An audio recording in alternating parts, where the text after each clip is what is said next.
To rozhodnutie začať s mentálnym coachingom bolo jasné a celý život sa vlastne venujem ľudskej mysli a tomu, ako funguje, pretože tam si myslím, že je kľúč k tomu byť lepším, dosiahnuť väčšie veci a že vlastne všetky limity sú v našej hlave, takže pre mňa to celý život o tom odstráňovať tie limity, ktoré sú v mojej hlave, takže preto som začal robiť s Radkom.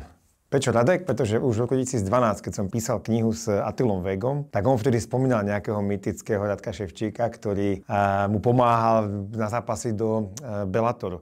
A my sme sa hodne rýpali vtedy v hlave toho Attilu. Práve celá tá kniha je vlastne o tom, že to je taká sonda do mysle bojovníka. A vtedy už rozprával strašne zaujímavé veci, že čo mu poradil Radek, lebo mal aj skúsenosti z bojových športov, takže to bola veľká výhoda. Takže ja som mal celé tie roky, ako keby niekde vzadu uložené to meno, že keď niekedy budem hľadať nejakého kauča, tak skúsim zavolať tomu Radkovi, že či by aj mne vedel pomôcť.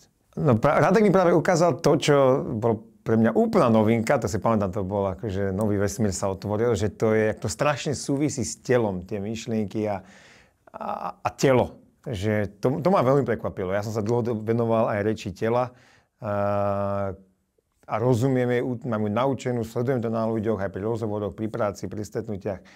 Ale som si neuvedomoval, že to funguje naopak. Nelen, že ty keď sa nejak cítiš, tak sa hýbe tvoje telo, alebo tak sa to prejavuje na tvojom tele, ale že to funguje opačne, že ty keď vlastne si v nejakých pózach alebo nejak stojíš alebo nejak pracuješ so somatikou, tak to dokáže ovplyvniť aj tvoju myseľ a to bolo pre mňa úplne ako fakt mind-blowing. Čo bolo najnepríjemnejšie? Asi nič, celé to zábava proste s Radkom, je to, každé to stretnutie ti niečo dá a ty si hovoríš super, takže najradšej by som to robil každý deň, takže za mňa v tom asi nič nepríjemné. Ako bolo viacero momentov, kedy to bolo významný moment nejaký možno, alebo aha moment počas toho coachingu. Jeden z nich bol určite to, čo som popisoval, že keď si človek vôbec uvedomí, ako to funguje s tým telom a s tou somatikou, že jak je to prepojené. Druhý bol, keď sme robili nácviky s pálkou a vtedy vlastne človek nejak ňou mácha v určitých situáciách a zistí, že podvedome, aké má vzorce správania a že vlastne tam ma prekvapilo, že takýto som niekde vo vnútri, alebo takto sa chovám v určitej situácii, že by som to na seba nepovedal a vedel som, že to ale mám v sebe vlastne, že moje podvedomie na to tak reaguje. To bolo strašne zaujímavé a potom určite, keď sme prišli na tú tému leadershipu a takýchto vecí, vtedy sme ako s Radkom otvorili tiež nejakú novú dimenziu. A to sa mi práve páči, že túto s tým Radkom nepátrame po tých momentoch v detstve, že aha, tak tuto vtedy ťa kamoši šikanovali, tak odtedy akože sa vyhýbaš ľuďom, ale že potom vôbec zase sa tu nejde. Ide o tom, že OK, tak už asi nejaké teda tie traumy máš a teraz poďme na nich pracovať a cez ten shape a toho tela sa ich poďme zbaviť. To je vlastne super, že nemusíš pátrať niekde v detstve, na to sú psychedelika a iné postupy, ale že tuto je to vlastne takto a to sa mi strašne páči, to mi vyhovuje na tom.